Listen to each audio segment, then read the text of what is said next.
حضرت عمر کا دور ہے، ایک شرابی حضرت عمر کے سامنے آیا، ہاتھ میں شراب کی بوتل ہے، اور حضرت عمر کی عدالت، آپ کا جلال، بندہ پکڑا جائے تو گیا۔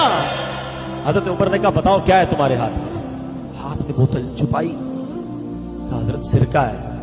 کیا کہتا ہے؟ سرکہ ہے۔ کہا دکھاؤ۔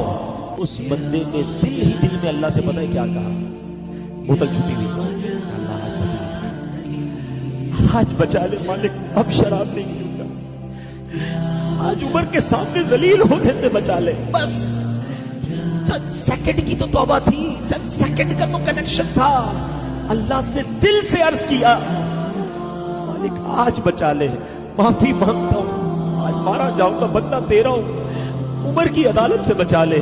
یہ کہتے ہوئے ڈرتے ڈرتے ڈرتے اس نے بوتل نکال کر آگے کی، اللہ کی شان دیکھو، شراب کی بوتل سرکے میں بدل دی۔